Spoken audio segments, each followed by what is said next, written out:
and I do mean everyone, let's talk about periods.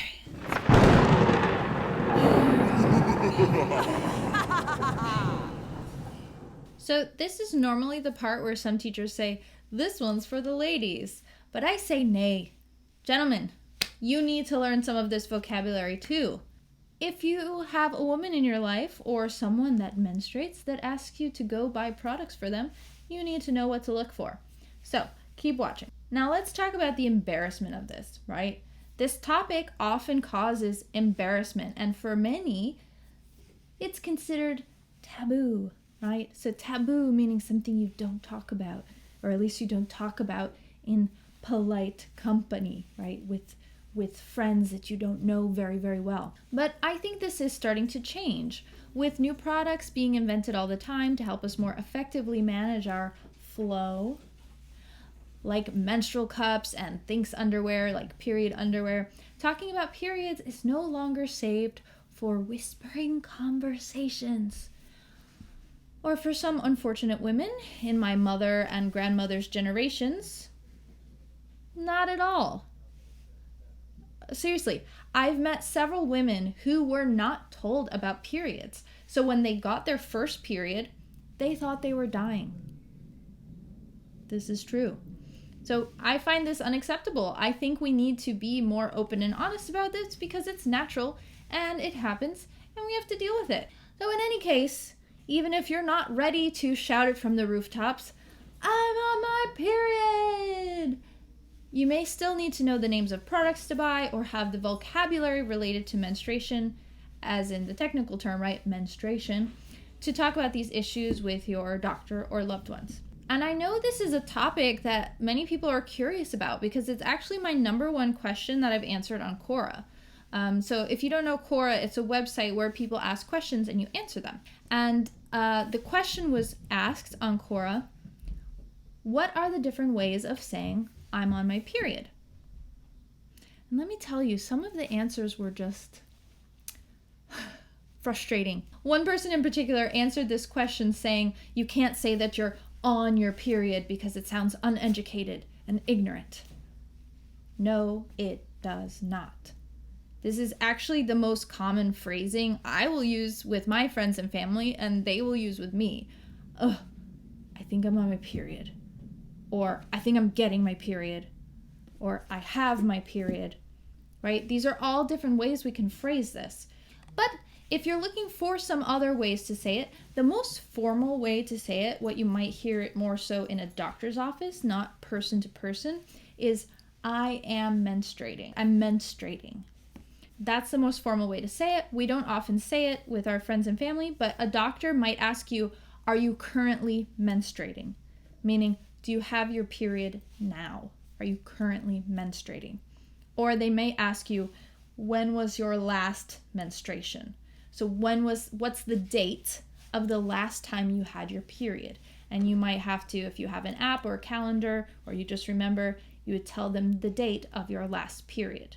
If you're looking for a euphemism about periods, euphemism meaning a more indirect way to say you're on your period, or more nice or mild way to say you're on your period, you can say, it's my time of the month. So if you say it's my time of the month, people know what you mean. So I don't really feel like going to the beach tomorrow. I'm sorry, it's my time of the month. That's perfectly fine. When it comes to slang and idioms and other expressions related to periods, there are a lot which were also listed in the Quora answer, but a lot of these are used in derogatory, meaning like negative ways. For example, in the context of saying, oh, she's behaving this way because she's fill in the blank with some period phrase, right? So some you might hear on the rag, or having her red tied.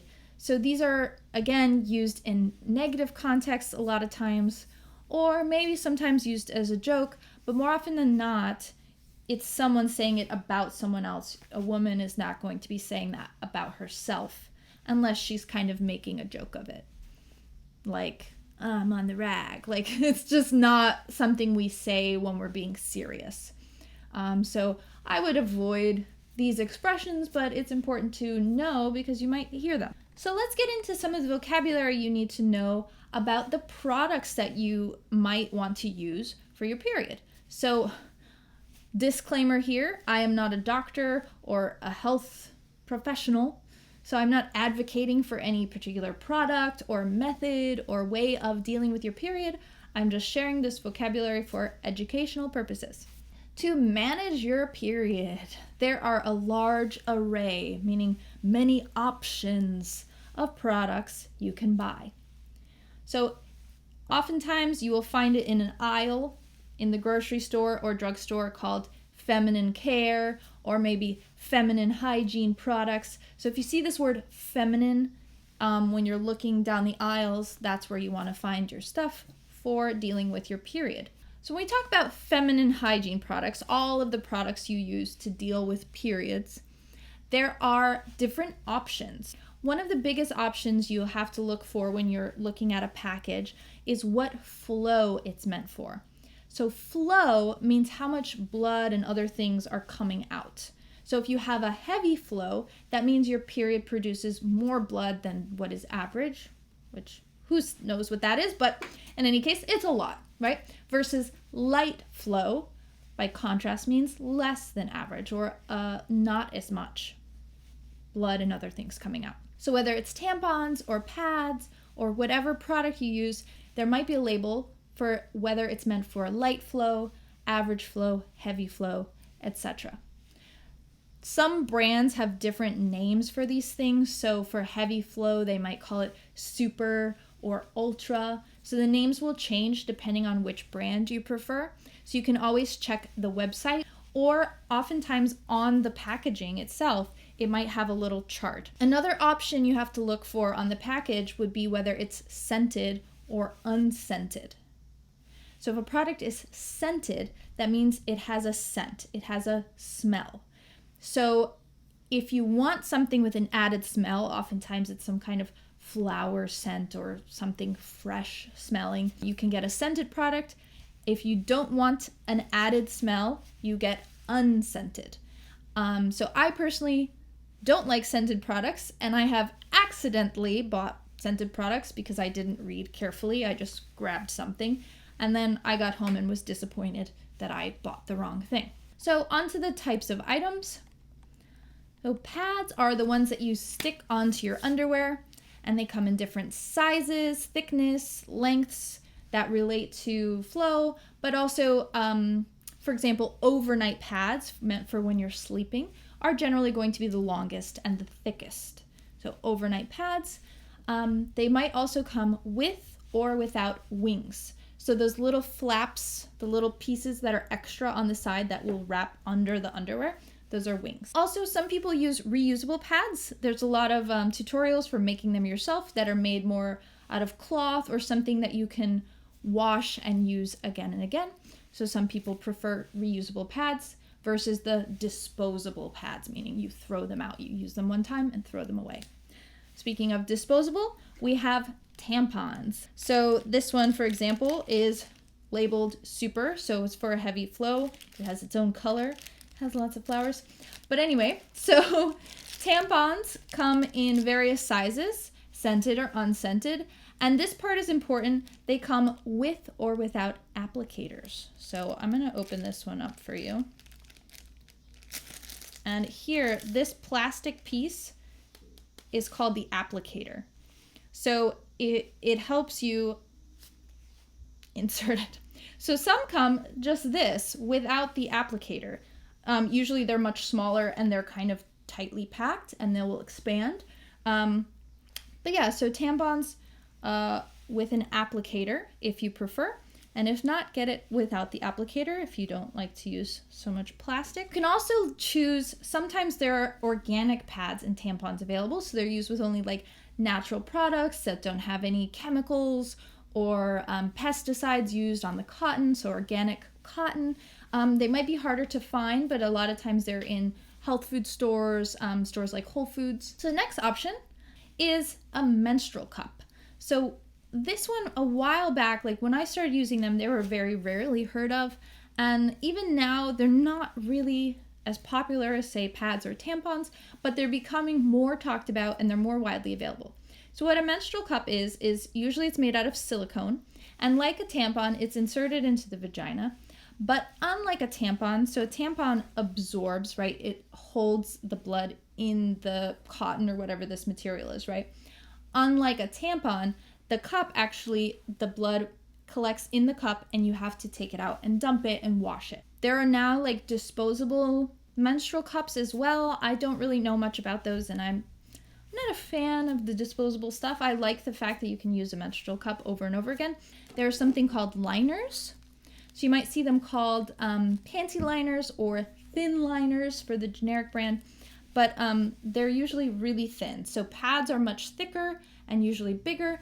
Panty liners are thin like this, right? And they're just meant for a little extra protection. They stick on the underwear and are just like that. They're thinner. But let's move on. So here are some words that you might want to know when it comes to your period. Cramps. Cramps. So the pain you feel in your stomach area when you're on your period are called cramps. So we also use the same word for other types of pain. So if you're running and you feel a pain in your side, you might say, oh, I have cramps. It's the same word, but obviously a different usage. We can also use it for other body parts. So generally, again, when you're running or doing some kind of exercise, you can say I have cramp in my leg. So it's this idea that something is pulling and causing pain is a cramp. Your side, a cramp in your stomach, versus I have cramps on my period. Usually it's more like that. I have cramps when you have your period. I personally deal with my cramps by using ibuprofen, which is the generic name. The brand name you might know is Advil. I have other friends that swear by, meaning they say it works great. Tylenol doesn't work for me, and there's also Midol, which is specifically made for period pains. It's supposed to do a lot of other stuff. Again, not a doctor, not recommending any method, just sharing some of the names and pronunciations. So we have Tylenol, ibuprofen, Advil, Midol. I'm sure there are more. Everyone has their own methods. I also use a heating pad sometimes. I just place a heating pad on my stomach. So heating pad, if you're looking for that. Other physical symptoms, right? Body symptoms that I feel before and almost during the first few days would be bloating. Bloating. So when your stomach feels bigger or more watery than usual. You might also have muscle aches all over your body, swelling in your joints, like pain in your joints, swelling, meaning getting bigger. Your hands and feet might swell. So these are the body symptoms, the physical symptoms. And there's also mood symptoms. So you might get in a bad mood, might have what they call mood swings, where you feel very happy and then very sad. You could be irritable, right? Things bother you very easily, irritable.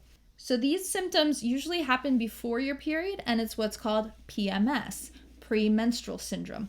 So we often use this as a verb, even, I'm PMSing, and we add ing. I'm PMSing. She's PMSing. Again, be careful with this one, because you don't want to blame someone's bad mood on this. It makes women very offended. Because sometimes we're mad because we're mad. So anyway, I was looking this up on WebMD, so like that medical website where you look up a lot of these things. And it says once your period starts, PMS goes away. This is not true for me. My first 2 days are hell. Not fun. I have very bad cramps. I have no energy. I just feel like my whole body just feels Sometimes I don't even have the correct words or the correct vocabulary for how terrible everything feels. Even my brain. I get what's called brain fog, where I feel like I'm not thinking clearly and my mind is moving slower, like I'm kind of half asleep all the time.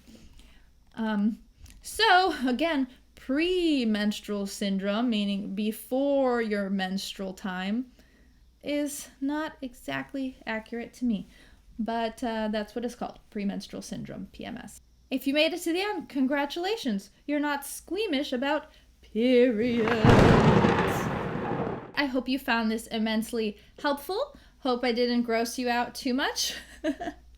And if I missed anything or left anything out, I'm happy to do a follow-up lesson if you have any additional questions. If you liked this video, please leave a comment, hit the like button, and subscribe. Share it with someone that you think might need a little help on some of this vocabulary.